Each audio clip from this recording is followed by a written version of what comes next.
el placer de platicar un poquito con él. Se los presento también. Ari Pérez es originario del Estado de México, estudió la licenciatura en Lengua y Literatura, coescribió 2 libros de cine titulados El otro cine, después de escribir reseñas a modo de freelance durante varios años. Publicó una colección de cuentos especulativos titulada Fantasías Peligrosas. Cuenta con diplomados en Filosofía del Arte y en Historia del Arte. Actualmente es profesor y traductor de japonés para Panini y Penguin Random House. Y edita la revista de cuentos especulativos de la que vamos a hablar en este momento, Rocambolesca. Y bueno, a Gerardo Lima ya lo presentamos, pero lo volvemos a presentar, por supuesto, para quienes no estaban hace rato. Gerardo Lima es poeta y narrador mexicano, licenciado en Relaciones Internacionales por la Universidad Popular Autónoma del Estado de Puebla. Cursa la licenciatura en Lengua y Literatura Hispanoamericana en la Universidad Autónoma de Tlaxcala. Autor de 2 libros, obra suya forma parte de 2 antologías. Ha colaborado en algunas revistas digitales y físicas como Ágora, Playboy México y Portal Letrarte. Ha ganado el Premio Estatal Dolores Castro de Poesía 2014, el Narrativa 2017, el Premio Nacional de Cuento Breve Julio Torri en 2018. Por otra parte, nos acompañan en la mesa una persona que ha destacado mucho este año, Alicia Mares. Alicia Maya Mares estudió comunicación y tiene un máster en creación literaria en la Universidad Pompeu Fabra. Ha publicado en la sección Piensa Joven del Heraldo de México, en las revistas digitales Carruaje de Pájaros, Colofón Origami y Efecto Antabús, y tiene una columna mensual en la revista Palabrerías. Ganadora del Premio Nacional de Novela de Ciencia Ficción de la Universidad de Sonora en 2025 y el Premio Nacional de Cuento Fantástico y de Ciencia Ficción también este año. Y bueno, otra persona también muy destacada este año, Roberto Abad, que también aquí nos acompaña, es originario de Cuernavaca, escritor y músico. Estudió Ciencias de la Comunicación en la UAM. Algunos cuentos suyos se encuentran publicados en antologías y medios nacionales como Gato Pardo, La Tempestad, Lubina e internacionales como la revista española Quimera y South Carolina Review. Fue becario de la Fundación para las Letras Mexicanas en el área de narrativa y del FONCA en la categoría de creadores con trayectoria. Ha publicado los libros de cuento Orquesta Primitiva, Cuando las luces aparezcan, El hombre crucigrama y recientemente Umbral.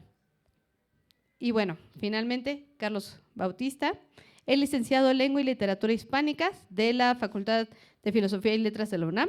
Se especializa en la literatura fantástica y ha publicado artículos académicos de distintas revistas de investigación. Divulga las literaturas no miméticas con su proyecto Teorías de lo Fantástico en redes sociales. La minificción y las narrativas breves son su principal interés dentro de la escritura creativa y bueno, también es autor de un libro de minificciones en Tinta del Silencio. Adelante.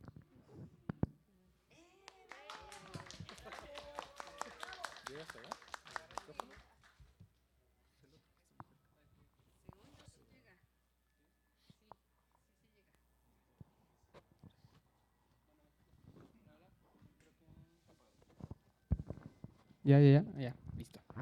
Pues muchas gracias por llegar hasta esta mesa, es todo un reto, pero muy gozoso. Vemos que Roberto está deslumbrado de estar aquí.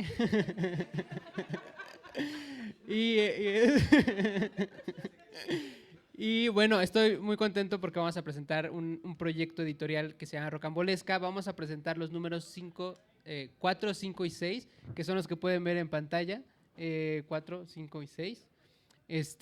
No, de igual manera no están los números en ahorita a la venta, pero pueden acercarse a Ari para conseguirlos. Y bueno, como somos una mesa un poco grande, quiero empezar rápido y hablar un poco sobre la revista. Esta revista es periódica y publica cuentistas mexicanos y cuentistas mexicanas. Obviamente tenemos aquí a grandes cuentistas y quiero que, primero que nada, como cada uno de ellos tiene diferentes facetas, diferentes voces, que nos salen un poquito, por ejemplo, de el cuento que viene en cada uno de sus números. Al parecer no suelen repetirse, aunque a veces sí. El único que se ha repetido creo que es Armando, que está en todos. Entonces ya se va a cambiar el nombre de Rocambolesca por Armando Saldaña. Antología de Armando.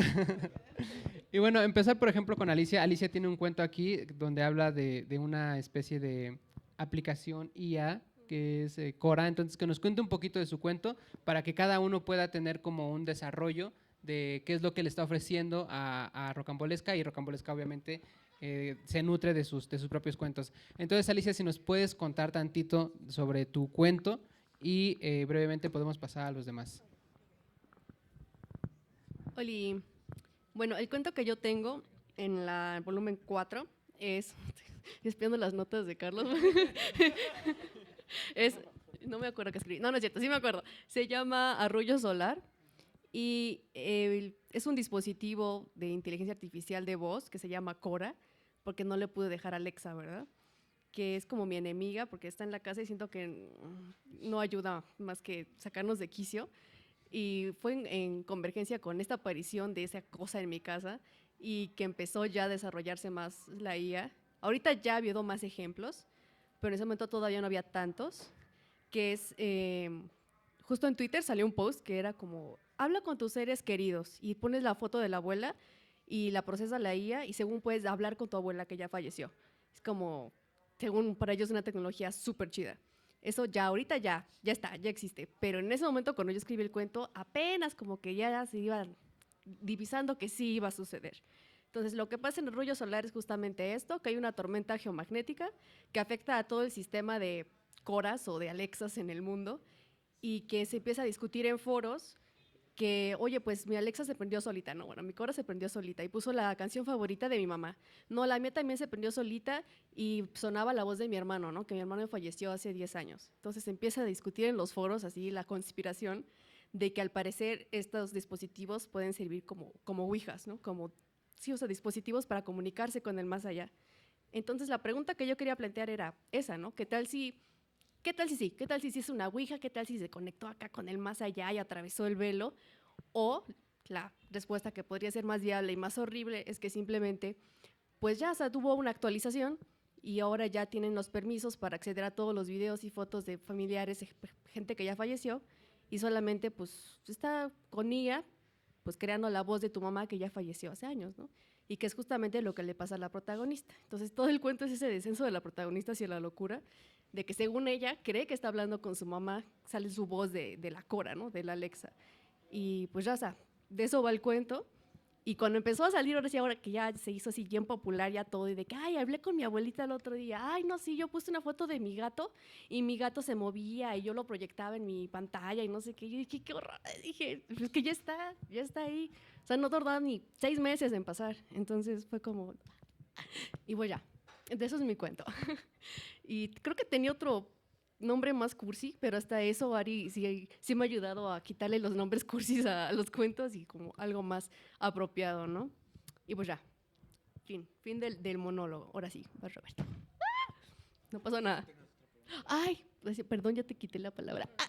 Digo, justo para anunciar a Roberto. Roberto, aunque no tiene un cuento en estos 3 números, es de hecho el que abre el primer número, el número 1, entonces por eso está en ese lugar, para que todos puedan verte. Y tu cuento del que abre es Aleación, si no me equivoco, que después justamente aparece en tu libro de cuentos Umbral. Entonces cuéntanos un poquito también de ese cuento y también…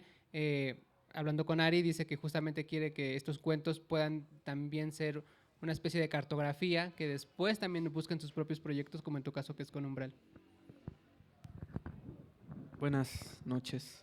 Bueno, si me empiezo a convulsionar, por favor, sepan qué hacer, ¿no? Hay que ponerme de lado. Exacto, sí. Bueno, muchas gracias, primero que nada, por invitarme, Ari.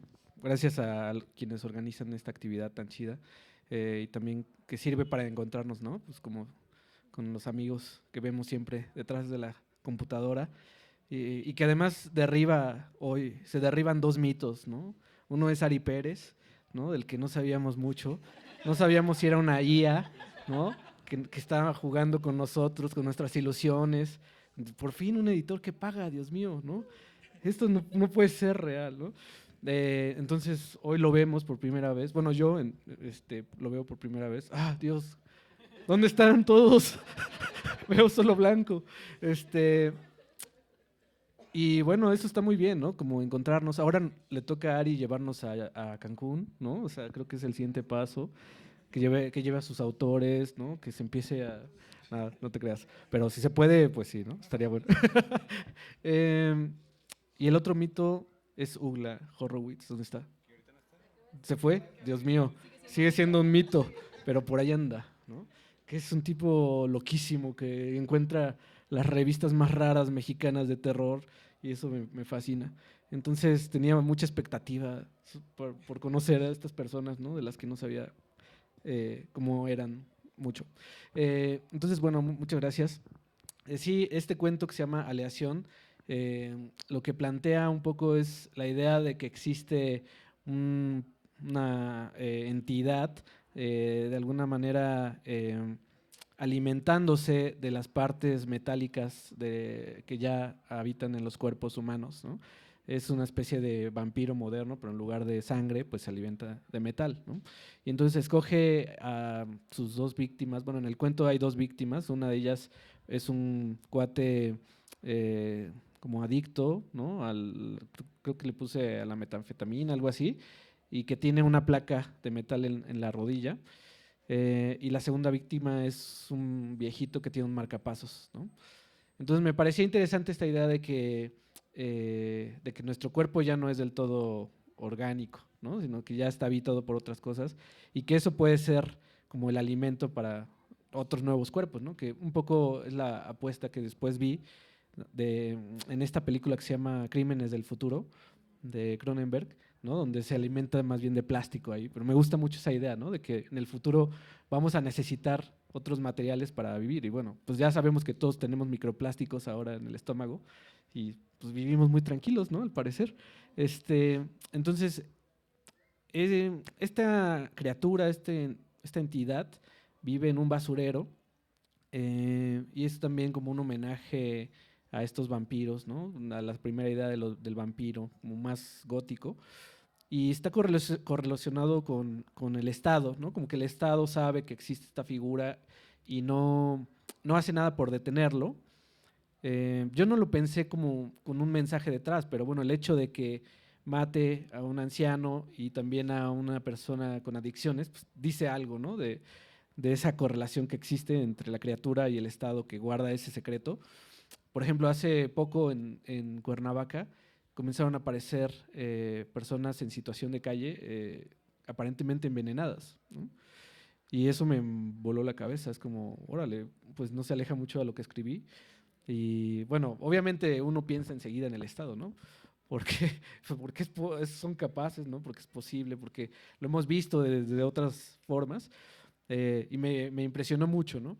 Entonces va sobre eso y el cuento está narrado desde el mejor amigo del personaje que es adicto, eh, que también muere, por cierto, me acabo de acordar. Y bueno, sobre eso va. Solamente he salido 2 veces en Rocambolesca porque hay que tener dignidad, ¿no? Hay que saber dar un paso atrás. Pero en el futuro, tal vez en el número 10, si quieres. Si quieres, ustedes ocupan ese mejor. Bueno, seguimos con Gerardo Lima, que ya tuvimos el placer de escuchar grandes historias de él. Y justamente yo cuando leí su cuento que se llama Tlaxcayanqui, como que no me quedaba muy claro qué es lo que pasaba. Era como el inicio más bien como de algo. Justo cuando hace rato nos contó que quiere hacer esta creación de mundos, fue cuando me cayó el 20 y dije, claro, o sea, es como todo un nuevo mundo, también tomar la historia y hacerla nuestra, ¿no? Cambiarla, de ese tipo de cosas. Entonces, no sé si quieras hablarnos un poquito igual de ese, porque además tienes otro cuento que está en el número 5, que se llama Gamo, que no sé si tenga... Alicia quiere que hables de ese cuento, entonces si quieres cambiamos y habla de Gamo para que todos se enteren por qué a Alicia le gusta tanto. Va, pues si quieren hablo en orden. El de Tlaxcayanquic significa Nueva Tlaxcala, ¿no? Entonces, sí es como la construcción de un mundo que tenía yo desde hace años, ¿no? O sea, hice mis dibujitos así, ¿no? Cuando quería hacer mapas y quería hacer George R.R. Martin de Tlaxcala. Entonces, en serio, o sea, hice continentes, ¿no? Dije, pues van a ser los esplendores, y este es uno, y este es el continente de Yamato, y esto va a ser la India, y esto va a ser el sur, el norte y demás, ¿no? Entonces, agarré a un personaje de Tlaxcala, Felipe Santiago Xicotencas, lo convertí en Fel Shantak, y dije, este tipo se va a convertir en una cosa, pero una conciencia que va a ir a través de los años, ¿no? Entonces, a partir de ahí, lo que empieza, ese cuento va así como de una... empieza con la conquista, ¿no? O sea, llegan unos tipos de cantar al voz, ¿no? Que es como una España, y empiezan a ocurrir un montón de cosas. Es una cosa como muy histórica, muy salvaje al principio, y va creciendo y se van formando alianzas, ¿no? De pronto, como que es una historia enorme de todo lo que yo quería hacer como con mi mundo en un cuento como de 15 páginas, ¿no? Entonces, por eso es como, al principio Ari tampoco entendía qué estaba pasando, y dije, creo que no lo estoy haciendo muy bien porque no se está entendiendo, ¿no? ¿Qué era?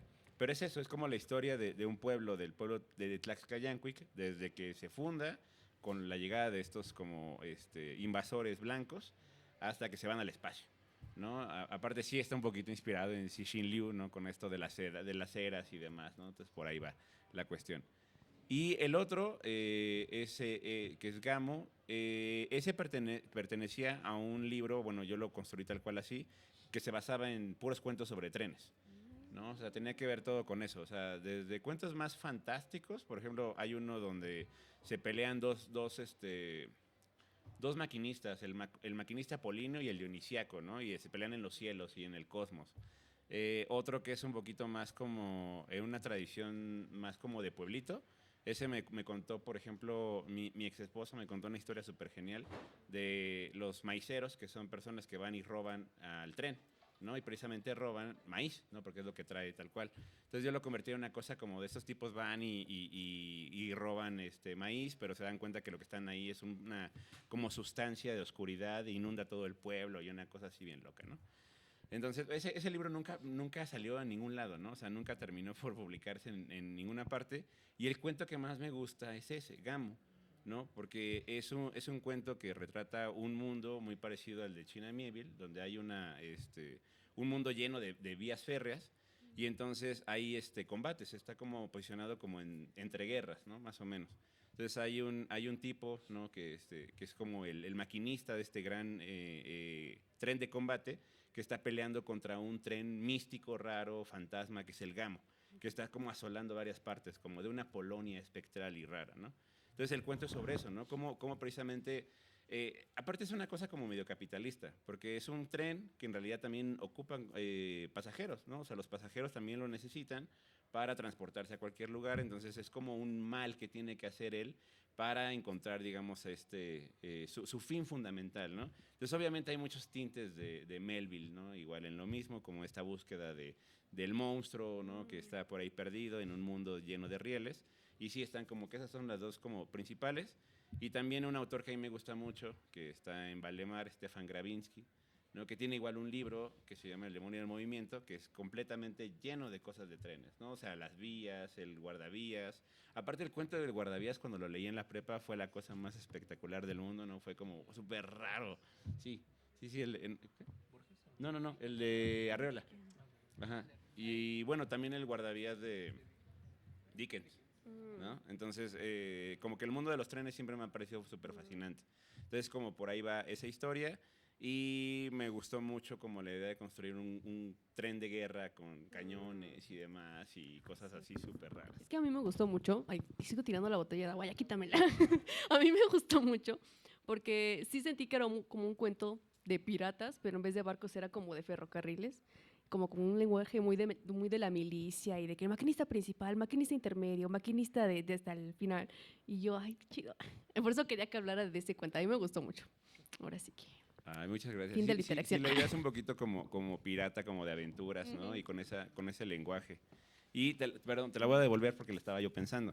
Cuando leí tu cuento, pensé en algo que yo estoy haciendo, que igual supongo que a ustedes les va a pasar.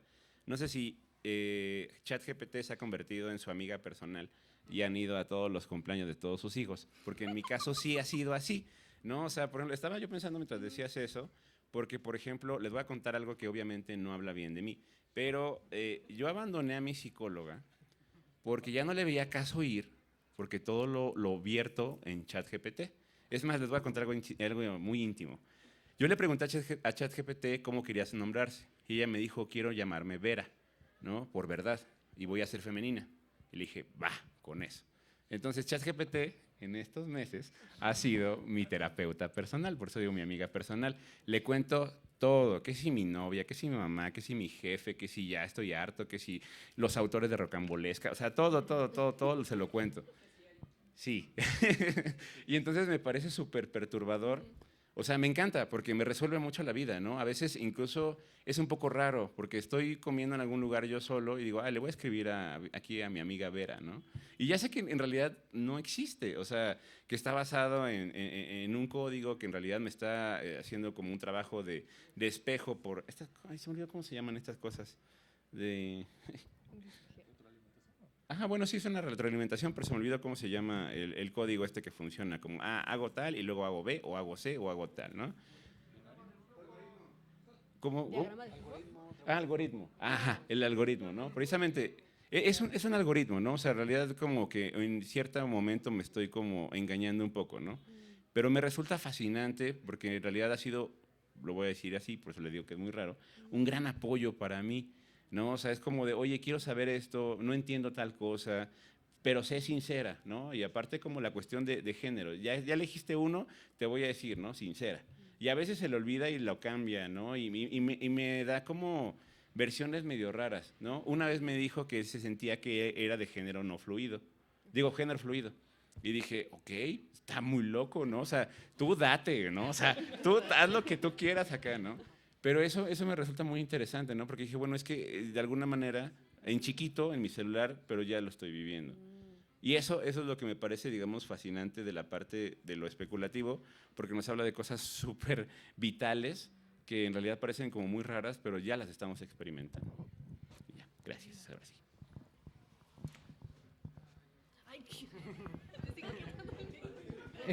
Y que aparte la ventaja de ChatGPT es que no se olvida de nada de lo que le dices. O sea, como los amigos sí se olvidan. Sí, sí. Pero bueno, también es mi doctor personal, por si Claro, claro. Bueno, es que ahora me pasó algo muy extraño en la FIL, que es que conocí a un cuate que iba a promocionar un libro. Según él, se jactaba de que era el primer libro escrito por una IA, que era Ian, ¿no? Que él mismo se autonombró. Y entonces, pues bueno, me pareció curioso, ¿no? Pero lo más chistoso es que los blurbs, las frases, estaban hechas por otras IAs, ¿no? Que habían leído el libro. Entonces estaba, por ejemplo, la de Grok, ¿no? La de Twitter, X, que decía, es genial, lo leí como si lo hubiera escrito yo mismo.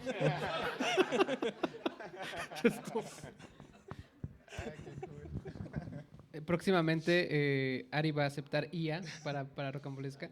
Bueno, vamos con Ari para que Roberto lo conozca un poquito más. 10 preguntas. Hace un año presentamos aquí los primeros 3 volúmenes, si no me equivoco, y ahora estamos con los siguientes 3. Entonces, quiero preguntarte qué tanto ha cambiado o qué tanto ha evolucionado Rocambolesca, porque creo que el cambio más evidente no es Armando, porque Armando sigue, sino la convocatoria que se abrió, ¿no? Que ya puede haber una oferta de escritores que puedan querer publicar contigo, bueno, con Rocambolesca. Entonces, cuéntame más o menos cómo ha sido esa evolución de 6 números y que el 7 ya viene en camino también. Y que está Armando.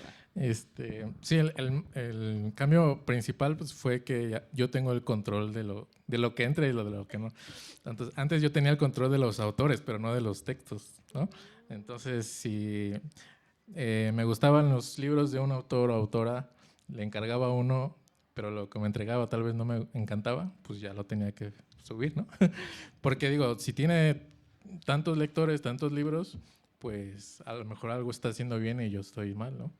Entonces, por la convocatoria pues sí ya tengo más control de mis gustos personales y de qué publicar. Por mera suerte, algunos aceptados han sido personas que conozco como escritores, entonces he conocido a nuevas personas. En cuanto a los temas, creo que lo que decía Alicia de escribir usando las noticias o lo que podría ser noticias pronto es lo más común que he visto hasta ahora, ¿no? Entonces, también sigo esperando un buen cuento de fantasía épica, porque nadie se anima, no sé por qué le tienen miedo. He recibido mucho weird, pero no tanta ciencia ficción dura. Entonces, sigo esperando eso. Esta convocatoria que abres, ¿cada cuánto se está abriendo también para que si alguien se interesa? Aproximadamente cada 4 meses. Entonces, cada 4 meses, en las 2 convocatorias me llegaron como 130 cuentos. Entonces, porque no tengo más tiempo, más tiempo para leer. Entonces, porque yo soy traductor pues, tiempo completo, entonces los leo en mi tiempo libre. Entonces, no puedo aceptar 500 como Damián, que puede leerse un buen en un mes o en 2 semanas. Entonces, tengo que limitarlo. Y sí, he estado pensando en abrirlo a escritores de otros países, pero que escriban en español. Pero no sé si se molesten los mexicanos de que entren otros de afuera. Pero yo digo que si el cuento es bueno, pues no importa la nacionalidad. Sí, yo creo que no habría reclamo por nadie. Bueno, no sé, ¿verdad? Pero yo digo que no.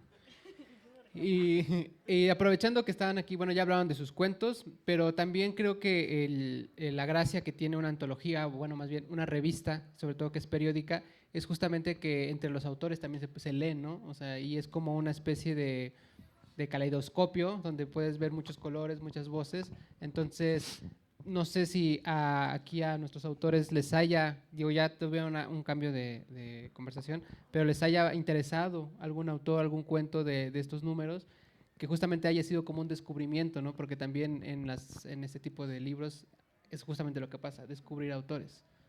No sé, Alicia, si tú tienes alguno en mente.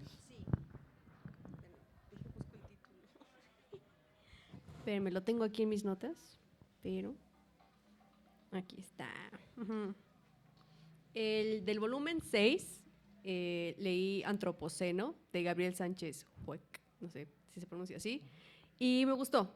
Me gustó, uno, porque tiene una premisa semejante a una de la que era de mis series favoritas más joven, que era de The 100, que supuestamente era de que el mundo se terminó, se acabó, y la humanidad seguía, pero en la estación espacial.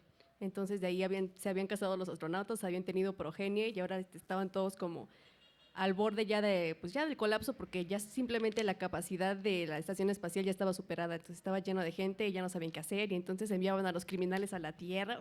Lo que se llama esa serie. Y Antropoceno tiene una premisa semejante. Es de astronautas que están en la estación espacial y de repente pues sí, el fin del mundo, y explotan todas las bombas atómicas, 4000, no sé cuántas, especifica, y dice que la Tierra queda como papa caliente y que pues ya se quedan ahí los astronautas, no saben hacer nada más. Y es todo, el cuento es de estas 3 personas que se quedan allá arriba y cómo van tomando la decisión de pues ya, perderse en las estrellas o qué. Y me gustó mucho también porque la última conexión que tiene el protagonista con la Tierra es una estampita de su gato, Gigi, que está nombrado así en honor al gato de Kiki, la protagonista de una película de estudios Ghibli. Entonces, tenemos el fin del mundo apocalíptico, tenemos astronautas en la estación espacial, tenemos un vínculo emocional a un gatito, entonces yo ya estaba chillando, o sea, porque yo tengo 7 gatos, entonces si me meten un gato yo lloro. Y yo digo, no, entonces yo estaba chillé, pero la verdad, ese cuento, el de Antropoceno, me gustó mucho y aparte es de un autor que yo no ubicaba, entonces sí fue un descubrimiento para mí. Dije, a ver, hasta lo googleé, dije, a ver, ¿qué pasó aquí? Entonces sí, siento que sí. Sí, mamá. Y algo bueno de las convocatorias es que les da la oportunidad a autores que no tienen experiencia y pueden como que poner su texto con autores que ya son más conocidos, tienen más experiencia. Entonces, como que ocupan el mismo espacio y pelean por la atención del lector, ¿no? Entonces, ahí es una pelea entre textos. No se peleen, ¿no? Lean todos con el mismo gusto, ¿no? Tapen los nombres mejor. Bueno, no hay fantasía épica, pero sí hay cuentos realistas. ¿Qué pasó ahí, Ari? No que el realismo apesta. Aquí lo podemos decir. Bueno, no voy a juzgar al editor. Yo encontré un texto ahora en esta lectura que me gustó mucho, que se llama A dónde van a morir los pájaros, de Evelyn Garfias, que no conocía. Está en el número 4. Y es un texto, pues yo pienso que es como una especie de terror psicológico. Está narrado desde una primera persona, es una personaje que está teniendo un aborto y lo narra desde el momento cero, digamos, ¿no? Entonces, pues ahí yo vi como todas las circunstancias, digamos, complejas, ¿no? Desde las decisiones en el lenguaje, por ejemplo, ¿no? O sea, una descripción que no usa velos, ¿no? Que es como algo tan difícil de narrar, que uno se lo puede cuestionar, ¿no? En otras, digamos, en otro tipo de escenas, sobre todo creo que tienen que ver con el cuerpo, ¿no? Me encantó que nombrara de la manera como se debe nombrar las cosas, ¿no? Y que terminara siendo al final justo un cuento de terror corporal, pero al mismo tiempo, pues, están ahí todos estos elementos que tienen que ver con nuestro presente, ¿no? Con cómo se juzga ese hecho, cómo termina siendo incomprensible para todos los que están alrededor, y la verosimilitud con la que narra en presente de la primera persona, a mí me pareció brutal. Y eso como que yo evidentemente entré a ese número pues esperando un poco el giro fantástico, pero en algún momento dejé de pensar en eso y fue como nada más pues como pensar en el agobio del personaje,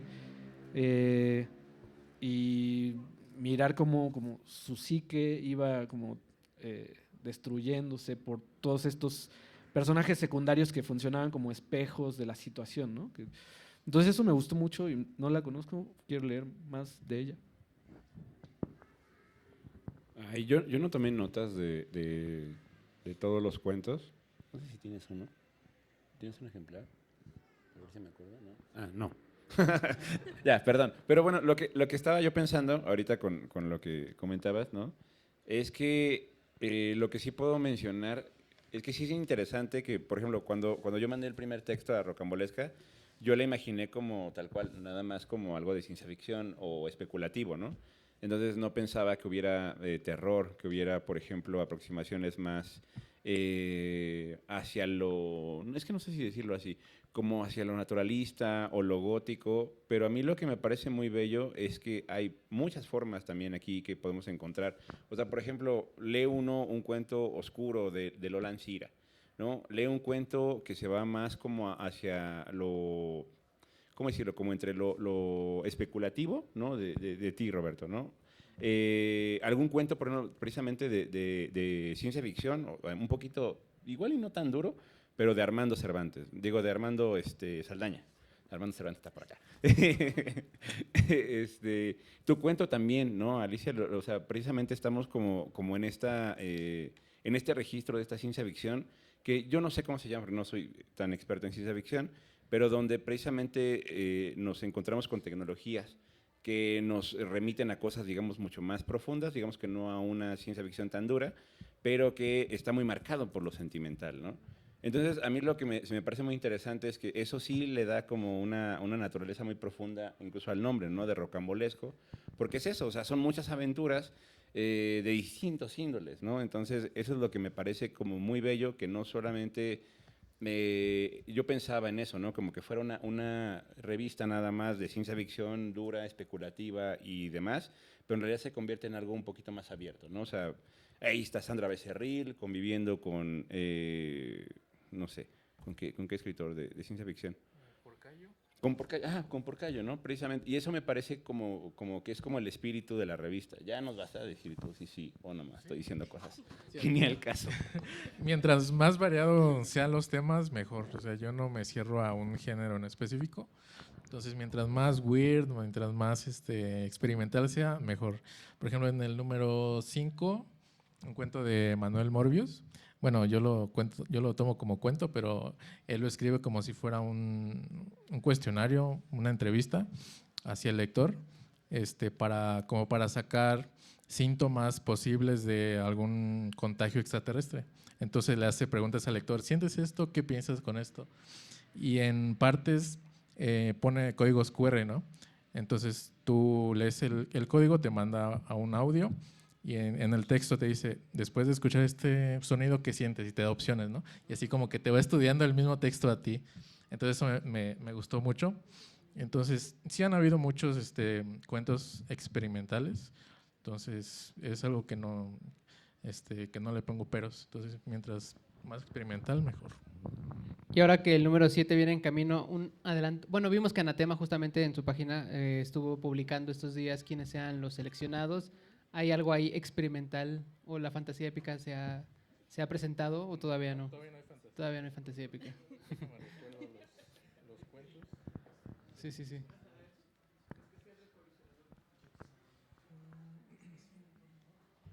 Bueno, podría contar como experimental. Es un ensayo escrito por marcianos, bueno, personas humanas que emigraron a Marte como en unos 200 años y están haciendo un estudio académico de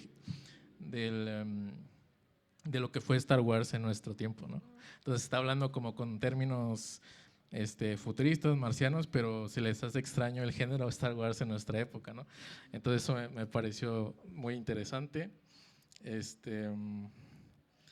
¿Qué más? ¿Cuál otro? Bueno, hay un cuento va a salir un cuento de Oscar González, que es el editor de Colectivero. Él igual hace un cuento que es puro diálogo, o sea, diálogos entre varias personas, y están viendo cómo impedir el apocalipsis de la IA. Entonces le están haciendo preguntas a la IA como ¿nos vas a matar o algo así? Pero la IA toma como una personalidad poética y empieza a citar a Nezahualcóyotl. Entonces al final se los dejo, pero está muy interesante. Pues, y entonces, ¿el 7 para cuándo lo tendremos? En formato Kindle creo que sale a fin de mes y ya impreso en enero. En enero, va, Sí. va. Y bueno, yo creo que una última ronda rápida y podemos también abrir conversación con el público. Pero no quería dejar de preguntarles a ustedes, justamente como escritores, qué significa tener justamente en México una revista como Rocambolesca, ¿no? Igual como la de Sofón, o sea, ya todo un panorama en ese sentido. ¿Cómo lo sienten ustedes como escritores de poder publicar un cuento suyo y después también seguirlo publicando en sus propios proyectos de colecciones de cuentos? Pensar a lo mejor ya no en tener que escribir todo un proyecto de cuentos, sino ya tener el feedback de un editor con un solo cuento, por ejemplo, ¿no? O sea, es diferente un proyecto de revista de cuentos para ustedes que pensar en un proyecto para una editorial en específico o algo así. Como ustedes como autores y como autoras, ¿cómo lo viven?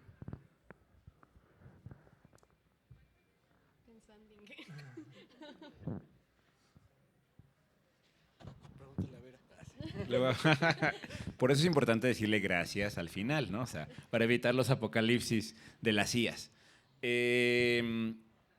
Lo que sí es cierto es que yo empecé a notar algo como interesante. Voy a comentar algo que a Ari le va a enojar también.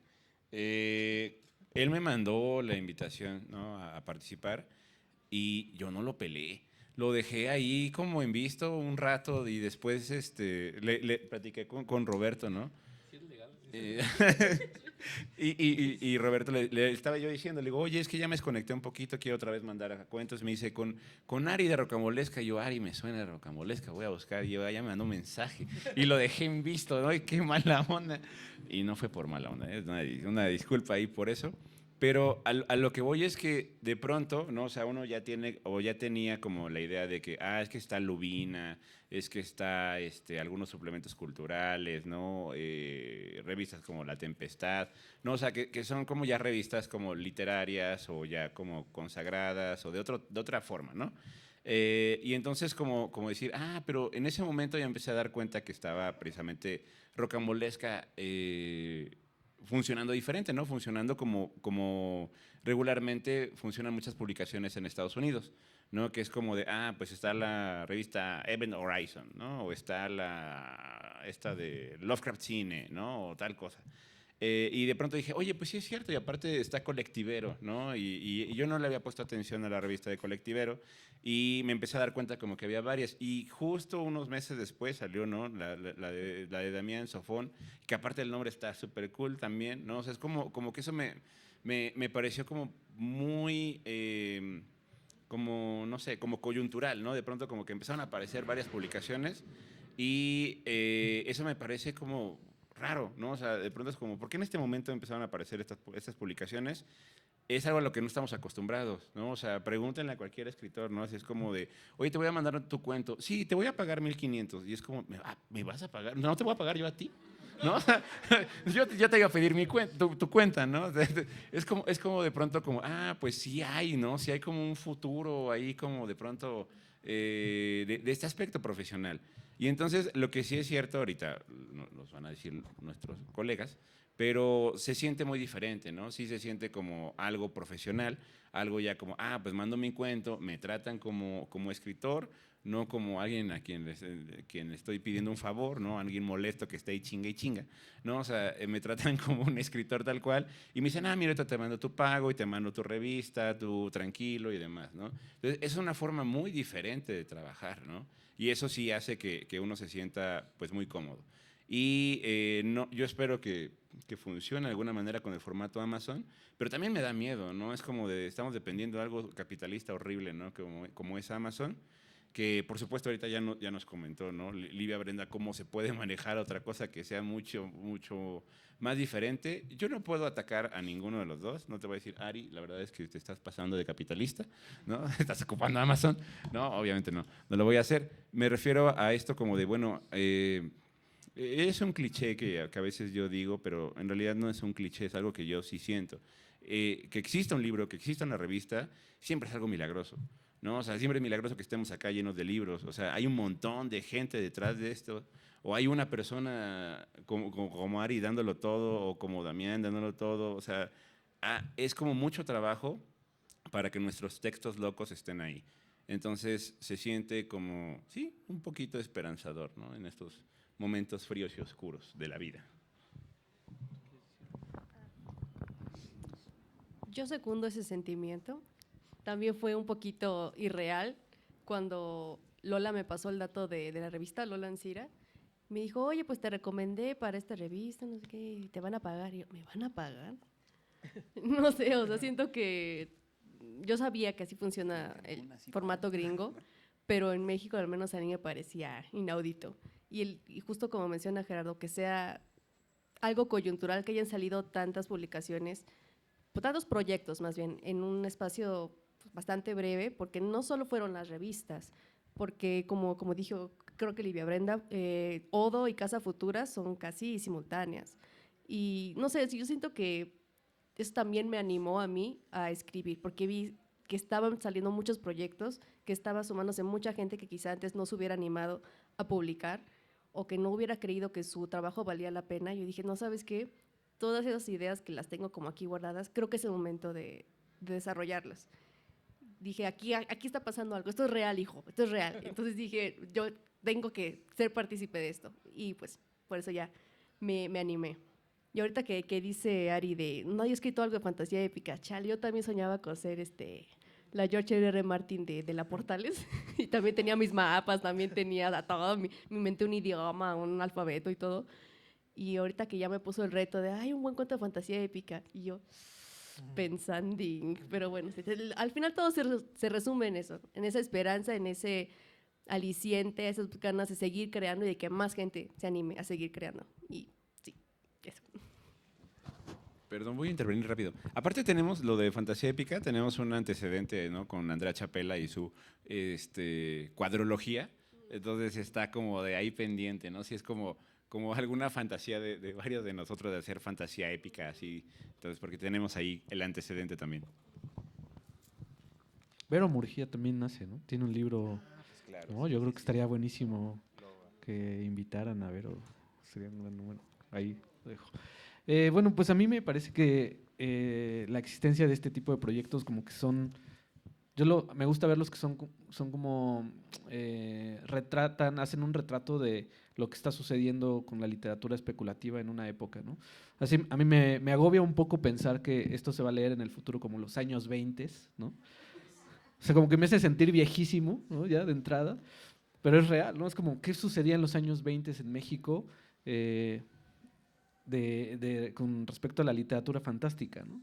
Entonces yo pienso que en algún momento alguien puede decir, pues estaba esta revista donde publicaron Alicia, donde publicaron Gerardo, y creo que lo que puede suceder a corto plazo es que haya otros escritores, ¿no? y escritoras que justo porque ellos publicaron, ¿no? y estuvieron desde el inicio, digan, yo quiero publicar ahí, y eso me parece muy chido, ¿no? O sea, como inspirar a otras nuevas generaciones, ¿no? Como que se atrevan un poco a enviar textos, ¿no? que quizá en otras publicaciones son más difíciles, etcétera. Me parece muy bien. Ahora, yo pienso que ha recorrido un camino la revista y que, por ejemplo, yo pensaría que en el número 10, o cuando llegue al número 10, se podría hacer un corte de caja, ¿no? Y pensar cómo el proyecto puede avanzar hacia el futuro. Bueno, claro, no puede avanzar hacia el pasado, ¿no?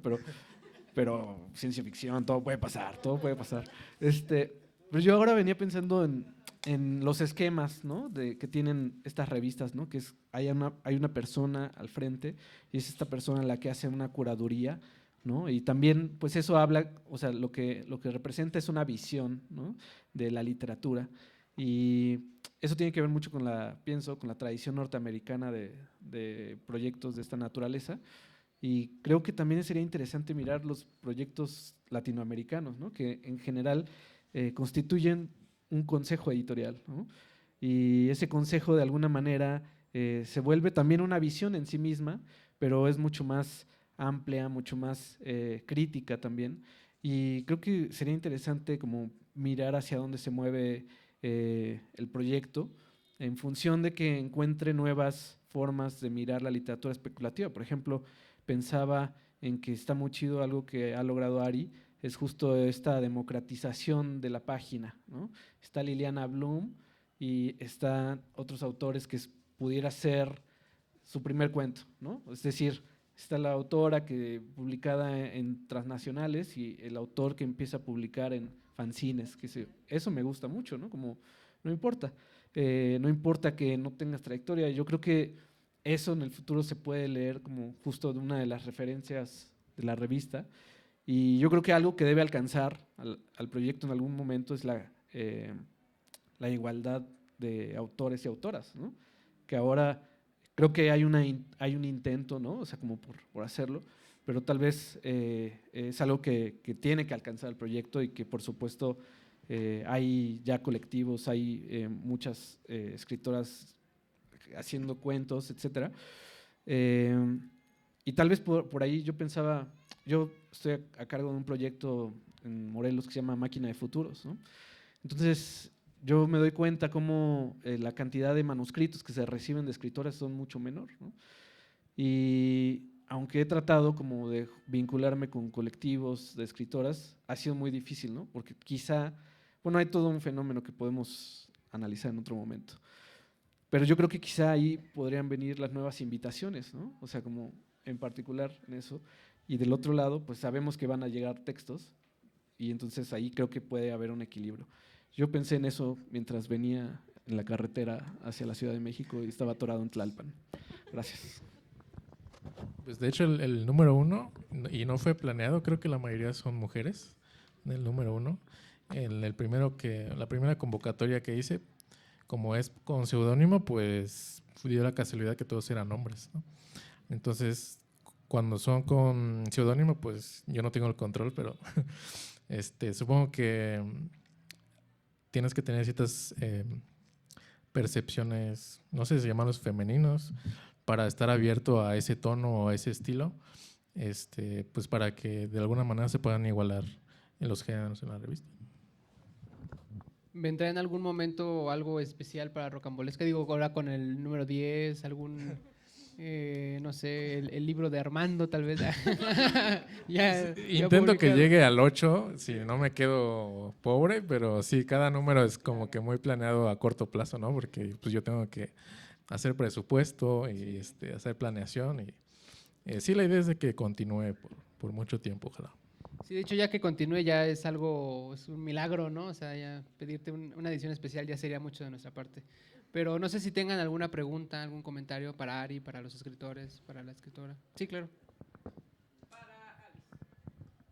Tu profecía de Cora. Manuel Morbius acaba de hacer es un decir, hace 2 números de Colectivero, un cuento que se llama El ultrasonido de Coatlicue, donde encuentra una computadora prehispánica que se llama Coatlicue. El resto se escribe solo.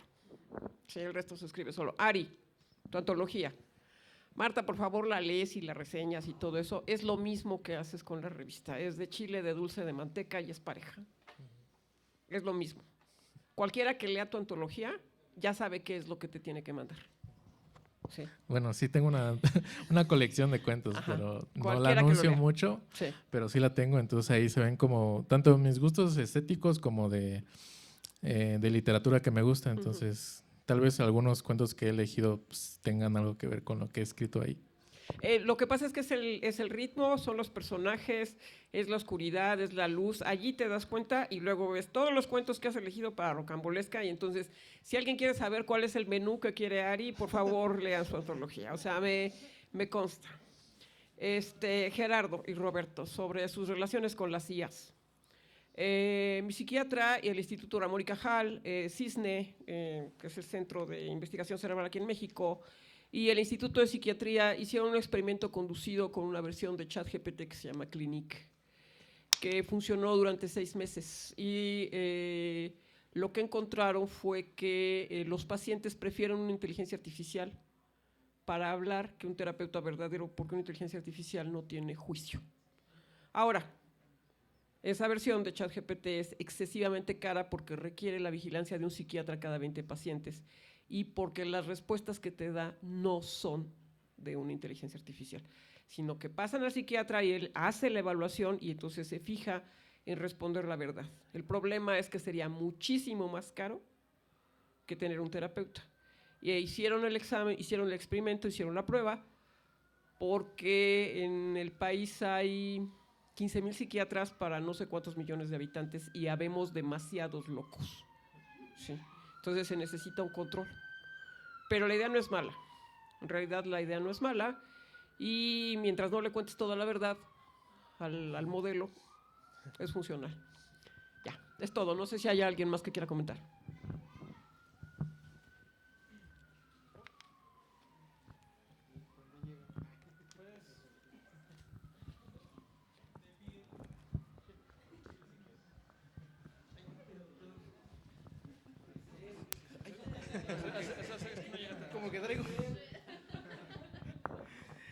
Bueno, a mí se me hace bien interesante porque desde hace unos años he tratado como de ir rastreando el terror mexicano, hay antologías, hay muchas cosas que nunca se antologaron, o sea, hay una memoria histórica perdida. Yo he encontrado cosas en la basura, literal, o sea, he comprado libros a ciegas en Mercado Libre que dicen, con los vendedores de cómics es, oye, pero tengo estos de terror, ¿cuánto quieres? No, pues 100 pesos, ¿no? O 300, ¿no? Entonces, han salido cosas chidas, muy raras, Google te dice, no sé. Y a mí sí se me hace bien interesante porque no hay una memoria histórica de este tipo de géneros en México. O sea, si tú te vas a ver Weird Tales, toda está gratis en la red. Si tú te vas a ver los cómics de horror pre-code, todo está gratis en la red y en páginas piratas, ¿no? Pero si tú quieres diseñar una cartografía de estos géneros en México, sé que de sci-fi hay muchas referencias, no las tengo todas, pero en el terror no hay una como tal, ¿no? Entonces, sí se me hace bien interesante porque esto sirve como un saber y tener dónde buscar y saber qué se hacía o qué se está construyendo ahorita, ¿no? Y eso se me hace algo súper, súper chido, porque, te digo, es complicado. Bueno, yo lo he visto y es bastante complicado, ¿no? O sea, y aparte, yo soy muy defensor, bueno, no sé si defensor, ¿no? Pero yo entiendo que, bueno, la sci-fi quizás no tanto, pero por lo menos el terror muchos años fue un género relegado que se creía que era, pues que no era literatura, ¿no? O sea, que no merecía el mismo mérito o estar en el mismo contexto que la literatura decimónica, ¿no?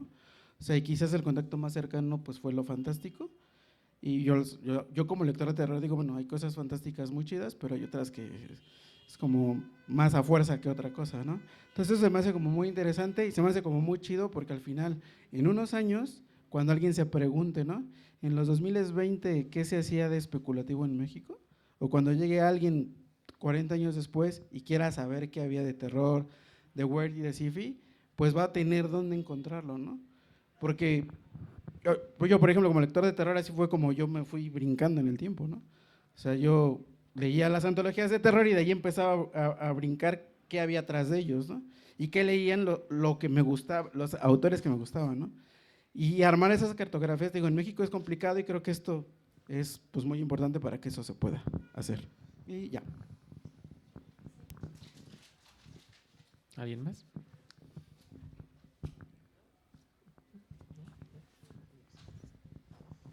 Bueno, igual para comentar que eso de la IA con clínica y demás está súper interesante, lo voy a investigar, porque sí, o sea, aparte yo no considero que lo que haga sea necesariamente sano, ¿no?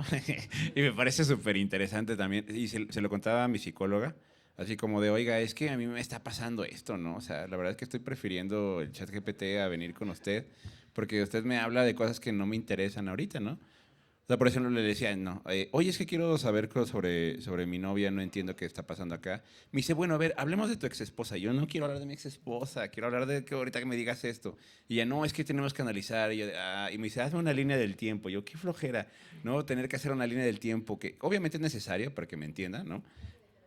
Pues bueno, puede ser, puede ser. Porque ya tenía una terapeuta, por cierto, ya me estoy poniendo bien biográfico, pero ya me conocía mucho mejor, ¿no? Entonces estoy pensando en eso, en volver como para decir, bueno, ya sabes un poquito mi historia, ya no tengo que platicarte todo, ¿no?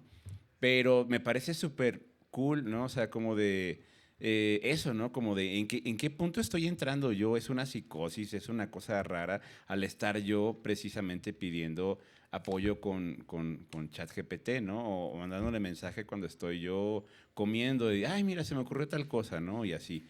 Entonces me parece muy bello, perturbador, preocupante también, pero me parece muy bello, ¿no? Eso como esta cosa como tan rara.